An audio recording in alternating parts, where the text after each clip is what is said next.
Salam alaikum, je te retrouve aujourd'hui pour cette septième lettre qui sera la lettre lam.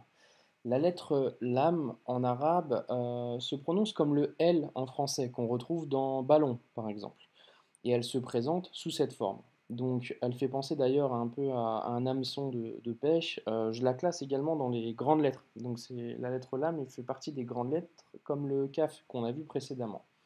Avant d'enchaîner sur le cours, je tiens à préciser que c'est important que chaque cours soit bien assimilé, mémorisé, etc. avant de passer au cours suivant. Euh, C'est-à-dire que avant de passer par exemple au cours numéro 2, il faut que le cours numéro 1 soit bien ancré en toi, bien assimilé, que la lecture est assez fluide, et en tout cas que tu arrives à reconnaître les voyelles et les consonnes. Ensuite, tu peux enchaîner sur la leçon 2. Une fois que la leçon 2 est bien assimilée, tu peux passer à la 3, etc. etc. Je t'invite vraiment à ne pas faire les vidéos vraiment à la chaîne, mais de te concentrer sur chaque cours, et une fois qu'il est assimilé, à passer au suivant. N'hésite pas à te le rejouer plusieurs fois, à mettre en pause sur les exercices, etc. C'est vraiment important, car à chaque fois qu'on va progresser dans les cours, on reprendra toutes les consonnes qu'on a vues précédemment. Donc si tu en as zappé une au passage, tu peux vite être malheureusement perdu. Ok. Donc pour la lettre lame, comme j'évoquais, ça donne le son L en français. Sachant que c'est une consonne, on peut également lui donner des voyelles. Donc pour les voyelles courtes, pas de changement. Quand on a une barre comme cela en bas de consonne, ça nous donne la voyelle I. Donc nous avons li. Quand nous doublons cette voyelle, ça nous donne lin. Ensuite, nous avons lou. Et si l'on double le 9, ça nous donne loun. Même principe qu'avant. On peut également décliner cela avec la voyelle A, donc la fatha. Donc ça nous donne la. Si l'on double ce bâton rouge qu'on appelle fatha, la double fatha, ça nous donnera le son an. Tu dois sûrement te rappeler, quand on a justement la double voyelle an, pour avoir le son an, il lui faut un alif de support, une barre de support. Donc concrètement, si on avait le lam et la lettre lam et qu'on doit en plus lui mettre un alif de support, ça pourrait vite donner cette forme. En revanche, c'est pas esthétique, pour l'écriture c'est assez compliqué. Du coup, la petite règle d'écriture de la lettre lam, quand elle a un alif de support, quand elle a un alif de support pour donner le son lan, ça sera écrit de cette manière. Ok. Donc dès que tu vois ce symbole, sorte de X grand, ça sera toujours un la, la lettre lam en fait. Donc la lettre lam avec un alif de support pour lire lan. Ok. Donc là, si je répète, on a li, lin, lou, loun, la, lan. Ok. Pour les voyelles longues, ça sera le même principe. Donc, on retrouve aussi ce symbole là. Donc, c'est la lettre lam avec un alif long, donc qui s'écrira de cette manière, comme on a vu précédemment, sauf que là, il n'y a pas, il y a pas de double fatha pour le coup. Donc, ça sera là. Ensuite, pas de grand changement, ça sera lou. Et ensuite, li. Donc, ce que tu vois en vert, c'est la consonne lam, et ensuite la voyelle longue. Il existe une autre déclinaison d'ailleurs du la qu'on retrouve et que tu as sûrement déjà vu sur le mot halal. Donc c'est ce symbole-là. C'est exactement la même chose. Quand tu vois ce symbole ou ce symbole, c'est un la long. Donc c'est la consonne lam avec un a allongé. Ok. La seule particularité, c'est quand le la s'accroche avant. Ne retiens pas cette lettre, hein, c'est pas important, c'est juste pour que tu aies un moyen mémotechnique d'assimiler la lettre. Quand elle s'accroche avant, on l'écrira comme ça. Par contre, quand elle ne s'accroche pas avant, elle s'écrira comme ça. Donc ça, c'est le la. Voilà pour les voyelles courtes et les voyelles longues. On va passer à une nouvelle petite règle. C'est ce qu'on appelle le soukoun. Le signe soukoun se présente comme un petit rond. Je l'ai colorié en rouge volontairement car il se place au même endroit que les voyelles courtes. Donc on voit le petit rond comme ça. C'est ce qu'on appelle le soukoun. Pour bien comprendre le soukoun, c'est honnêtement très simple. C'est concrètement, à chaque fois qu'on respecte hein, la gymnastique de consonne-voyelle, au bout d'un moment, on va tomber sur le signe soukoun. Donc je vais te donner l'exemple avec ce mot. Ici, au début, on a la lettre kaf. Donc la lettre kaf, la consonne kaf, nous donne le son que. Il faut chercher sa voyelle, il faut lui donner quelque chose à cette consonne.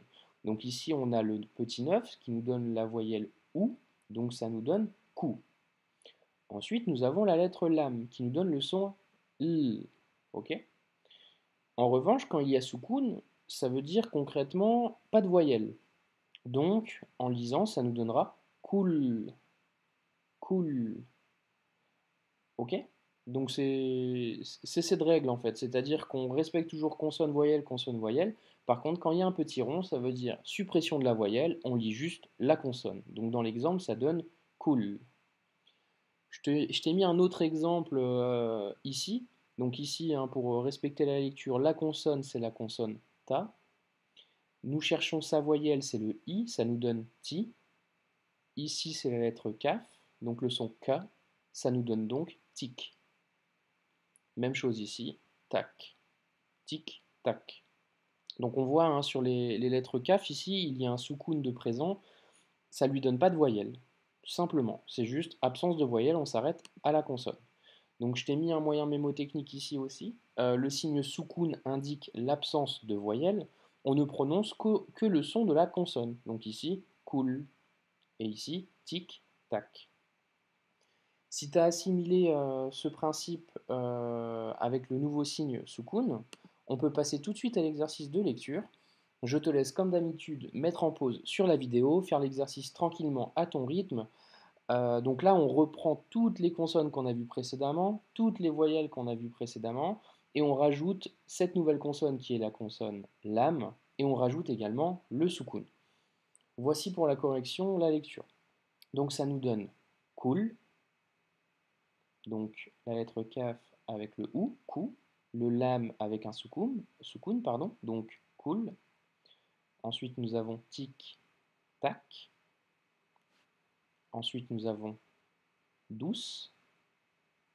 Donc le soukoun s'applique à toutes les lettres au passage, hein, bien sûr. Donc la lettre del avec le ou, ça nous donne dou.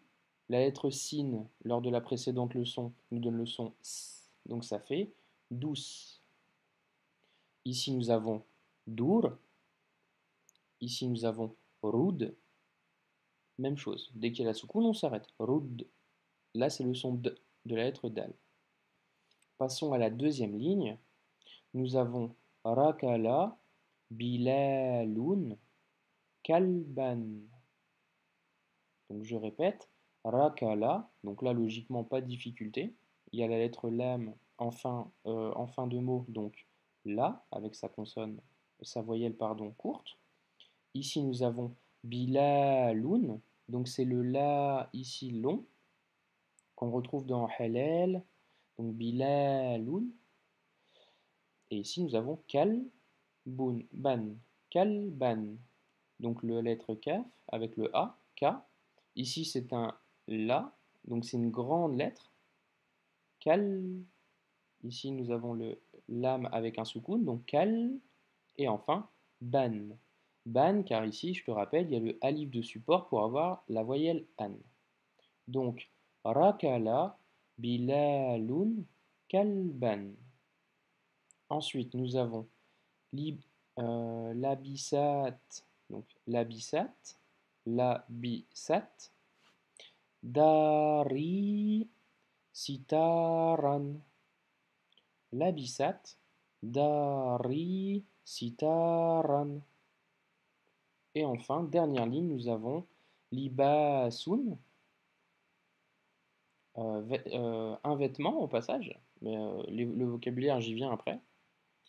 Baladoun. Et enfin, cool.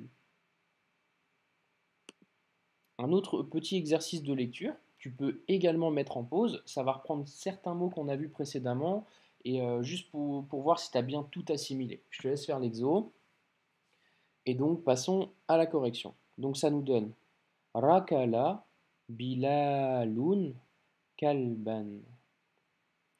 Labisat, Dari, Sitaran. Quelques mots de vocabulaire. Donc, libasun, ça veut dire un vêtement. On se rappelle, dès lors qu'il y a à la fin du mot un un, la voyelle un, c'est l'article indéfini, c'est-à-dire un vêtement parmi tant d'autres. Donc, libasun, un vêtement. Ici, nous avons aussi le mot baladoun. Baladoun, c'est un pays parmi tant d'autres. Ça peut être celui que tu veux, on parle d'un pays en général. Par contre, si tu parles de ton pays, on rajoute le ya de fin, donc le i long, et ça nous donne baladi. Baladi, c'est mon pays. Baladoun, c'est un pays. Ok. Les mots de vocabulaire, c'est juste du bonus, hein. Il n'y a pas forcément besoin de retenir ça, mais ça aide après pour les exercices de compréhension. Enfin, petit résumé de la leçon du jour. Donc, je t'ai remis le signe soukoun. Donc, le soukoun, pardon, pour rappel, c'est l'absence de voyelle. Donc, on ne prononce que le son de la consonne en lisant avec la lettre qui précède. Donc, ici, nous avons cool, cool. On n'a pas kula, kouli, kouloun, on a cool, simplement. Donc, on entend le U de la fin, mais par contre, absence de voyelle. Voilà, j'espère en tout cas que ces notions seront assimilées. Je te dis à la prochaine vidéo. Prends soin de toi. Barakallahu fikum.